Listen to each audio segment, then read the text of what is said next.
बिस्मिल्लाहिर्रहमानिर्रहीम। खातिन हज़रात, मैं हूँ अख्तर अब्बास और आप सबको मेरा सलाम पहुँचे। आज जो सवाल पहला हम ले रहे हैं वो साइमा अली का है और वो कहती हैं कि क्या मंगनी के बाद मंगेतर से बातचीत होनी चाहिए। मेरी एक दोस्त की मंगनी 4 साल हो गए हैं, वो दोनों आपस में बहुत बातें करते हैं, बहुत राब्ता करते हैं। क्या ये ठीक है? क्या ऐसी लड़कियों का मुस्तकबिल महफूज होता है? मेरे बच्चे, इस पे हम पहले बात कर चुके हुए हैं। एक तो वो वीडियोस देख लीजिए, आपको इस सवाल का जवाब वहाँ से मिल जाएगा। असल में आज इससे भी ज़्यादा सीरियस मसला है और वो है उन लड़कियों का जो निकाह शुदा हैं। उस वाले से 3-4 अलग अलग कैफियत हैं। पहले मैंने सोचा कि आपको सभी आपसे शेयर करूं, फिर हम आगे चलते हैं। नफ़ीर हसन ने कहा कि सर मेरा निकाह हुआ 2 साल हो गए, मेरी बीवी की तरह बिहेव नहीं करती, बात नहीं कराते उसके वालिदैन। मैं सऊदीया में हूँ, वो पाकिस्तान में है। मैं चाहता हूँ मेरी उससे हर दफ़ा वीडियो कॉल हो, पर वो लोग नहीं मानते। मैं क्या करूँ? दूसरा, सर मेरे मियाँ निकाह के बाद वापस नहीं आए, कॉल भी नहीं करते, ईद शबरात का तोहफा भी नहीं भेजते, और तो और उनके घर वाले भी हमें भूल गए हैं और वो भी राब्ता नहीं करते। क्या ये निकाह चलेगा? तीसरा सवाल ऐन शीन ने किया है कि सर मैं एक बैंक में जॉब करती हूँ, मेरा कुलीग बहुत खूबसूरत है, मेरे उससे पिछले 4 साल से ताल्लुकात हैं और हम अब तक कोई 48 बार मिल चुके हैं। जब मैं उसको निकाह का कहती हूँ तो वो खामोश हो जाता है और मैं इसी आरजू में और आस में अपनी ज़िंदगी के अहम तरीन माहो साल और अपनी इज़्ज़त हर चीज़ गंवाती जा रही हूँ। अब मुझे समझ नहीं आती मैं क्या करूँ। और जो चौथा है, निकाह को 3 साल बीत गए, उनका आना अबू को पसंद नहीं है, रुखसती वो नहीं करवाते, महीने में 1-2 बार आ जाते हैं। मेरी वालदा को इल्म होता है उनके आने का, हम मिल लेते हैं मियाँ बीवी की तरह। 4 माह कबल उन्होंने अचानक तलाक भेज दी कि मेरी माँ राज़ी नहीं है। हमारे घर में एक भूचाल आ गया। वालिद और वालदा ने नाराज़गी में और गुस्से में मेरे लिए नया बर ढूंढ लिया है। अब उससे निकाह की तैयारी है और मुझे समझ नहीं आती कि जो मेरी कैफियत है वो मैं किससे बयान करूं। खातिन हज़रात, इन चारों सवालों में कुछ दुख मुश्तरक है, कुछ अज़ियत और तकलीफ़ मुश्तरक है। आप सोचिए कि जिस बच्ची के साथ 3 साल निकाह रहा, मैं बार बार इस बात पे इसरार करता रहूँगा और माँओं को और उनके मियाँओं को ये समझाता रहूँगा कि अपनी बेटियों को इस अज़ियत में मुब्तला न किया करें। जब भी किसी बच्ची का निकाह करें तो उसको फ़ौरन रुखसत कर दें। अगर फ़ौरन रुखसत करने में कुछ प्रॉब्लम है, चूँकि अगर आपको ये ज़ोम है कि हमने तैयारी करनी है, तो उस तैयारी के पैसे उनको दे दें, अपने घर में जो चाहे बना लें। लेकिन हद ये है कि 6 माह से ज़्यादा आपको एक दिन नहीं लेना चाहिए। ये कैफियत मोहब्बत की बिल्कुल बदलती रहती है और इस बीच में अगर लड़के का मन बदल गया, लड़के के वालिदैन का मन बदल गया, तो आपकी बेटी के माहौसाल बर्बाद हो जाएंगे। ये एक मुश्किल दाग है जो अलहदगी का, तलाक का, या अगर आप उसको फेस सेविंग के लिए खुला भी कहें तो वो तो बच्ची को लग जाता है। सोने जैसी बच्ची मट्टी की हो जाती है। लेकिन अगर साथ ये गलती भी हुई हो कि उसने, चूँकि वो निकाह शुदा है, रुखसती नहीं हुई, बीवी तो उसकी है वो कानूनी तौर पे, समाजी तौर पे। हाँ, समाज इस बात की इजाज़त नहीं देता कि दोनों आपस में मियाँ बीवी के तौर पे मिलें। ये चूँकि हमारे यहाँ एक ट्रेडिशन यही है कि रुखसती होगी तो उसके बाद ही उस ताल्लुक़ को जायज़ माना जाएगा। इस बीच में अगर लड़की प्रेग्नेंट हो जाए तो वो नुतफ़ा हलाल का नहीं माना जाएगा।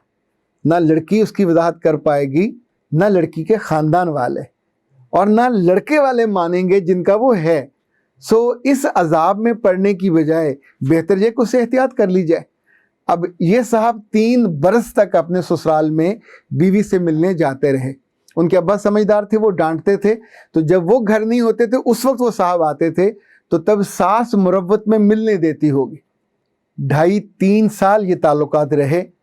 इस बीच में उस बच्ची की मोहब्बत, उसकी बाइंडिंग उस अहमक आदमी के साथ बन गई होगी।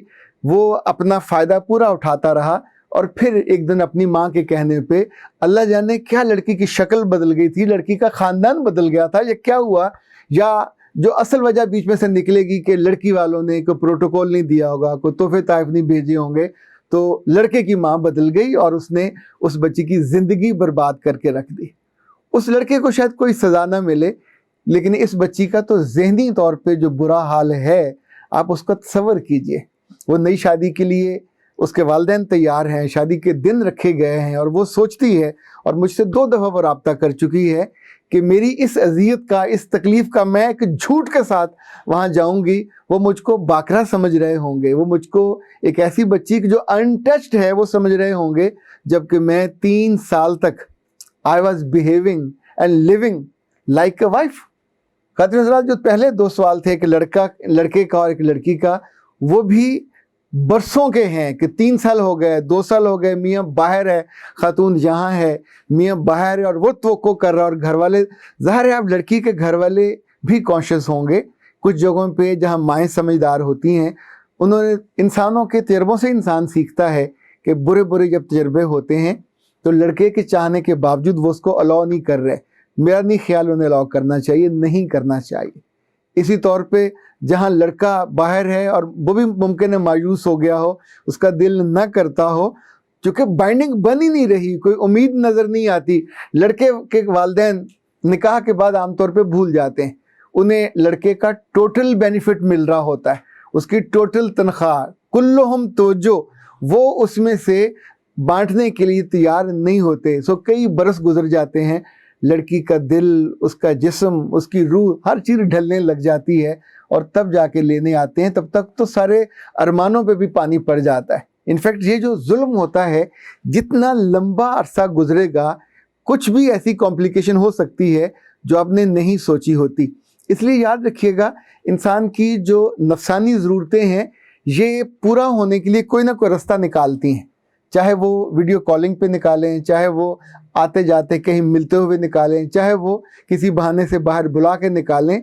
जब जब ये करेंगे, जब जब आप लंबा अरसा लेंगे और बच्ची और बच्चे के सब्र का इम्तहान लेंगे, तो इनफैक्ट उन दोनों को, अल्लाह जाने आप इसको क्या कैसे समझाया जाए, जो वो कर रहे होते हैं वो गुनाह नहीं होता पर गुनाह होता है, जो वो कर रहे होते हैं वो एक्सेप्टेबल नहीं होता पर वो हो रहा होता है। इनफैक्ट इस अजाब में अपने बेटे और बेटी को, दोनों को एक ऐसी ज़िंदगी जीने पे ना मजबूर करें कि जिसकी वजह से उनकी ज़िंदगी फिर कॉम्प्लिकेशन से भर जाए, नाखुशी से भरे, और बाद में खुदा ना खास्ता को मिसहैप हो जाए, तो फिर आपके पास इवन फेस सेविंग के लिए कुछ नहीं होता।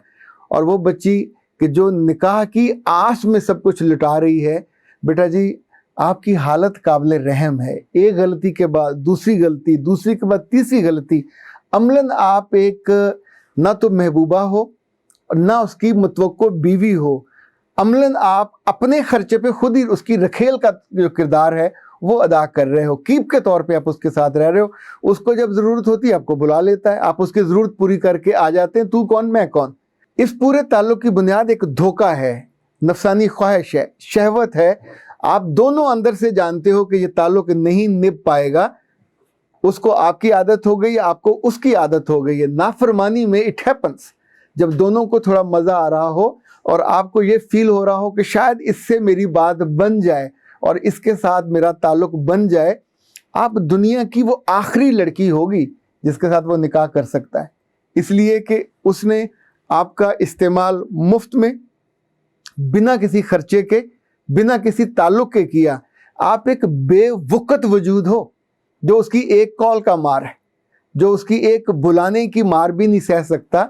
एक डरा हुआ, सहमा हुआ वजूद जिसके अंदर वफादारी, जिसके अंदर मोहब्बत, जिसके अंदर कोई ताल्लुक़ की स्ट्रेंथ कुछ भी मौजूद नहीं है। एक खौफ है, एक आस है, एक आरजू है, इसके अलावा तो कुछ भी इस ताल्लुक़ में नहीं है। जबकि वहाँ एक वक्ती तौर पे मफाद है जो वो मुस्तकिल इतने सालों से ले रहा है। आप फिर भी सोचते हो कि ये हो जाएगा, तो मेरे बच्चे ये होने वाला नहीं है। आपने अपने आप को इज़्ज़त और वक़्त के इस मुकाम से गिरा के آلموسٹ زمین پہ گرا دیا ہے. مت کیجئے اس کو، فوری طور پہ روک دیجئے. وہ آپ کے وقت میں ہوتا تو آج سے کئی برس پہلے اس کے گھر والے آپ کے گھر آ کے رشتہ لے چکے ہوتے. ابھی وہ بہانہ بنائے گا، میرے گھر والے نہیں مانتے، ہماری برادری اور ہے، تمہاری برادری اور ہے، تمہارے خاندان والے اچھے، تمہاری ماں نے اچھا سلوک نہیں کیا، میرے ماں باپ گئے تھے ان کا پروٹوکول نہیں ہوا. 100 بہانوں کے بعد ایک ہی جواب ہوگا کہ you are not acceptable in my family. تو میں مجبور ہوں. اس وقت اس بدبخت کو کوئی قانون بھی سزا دینے والا نہیں ہے، معاشرہ بھی پکڑ کے اس کو کان نہیں پکڑائے گا. لیکن میرے بچے، آپ تب تک رل چکے ہو، آپ نے اپنی زندگی برباد کر لی ہے. اب آپ کو شاید نفسیاتی علاج کی ضرورت پڑے. آپ کو جس گناہ میں آپ اس وقت لت پت ہوئے ہو، یہ چاہے کسی بھی نام پہ ہو، یہ آپ کو آنے والی زندگی میں اس کی قیمت چکانی پڑے گی. ان تعلقات کو جو منگنی کے بعد ہوں، ان تعلقات کو جو نکاحوں کے بعد ہوں، ان تعلقات کو جو لوگوں کے وعدوں پہ ہو، جب آپ پراپر ایڈریس نہیں کرتے، جب تک آپ ان کو حد کے اندر نہیں رکھتے، آپ اپنی زندگی بھی برباد کرتے ہو، اپنے رشتوں کے لیے بھی عذاب کھڑا کرتے ہو. اور جس بات سے آپ کو ڈر نہیں لگتا، you wouldn't be able to face اللہ، اس کے سامنے جب کھڑے ہوں گے تو کس بنیاد پہ، کس دلیل کی بنیاد پہ ان ساری باتوں کو آپ جسٹیفائی کر پاؤ گے؟ اللہ آپ سب کو ایسی ندامتوں سے بچائے کہ جس میں رسوائی ہو اور جس میں خواری ہو. اختر عباس کو اجازت دیجیے. السلام علیکم.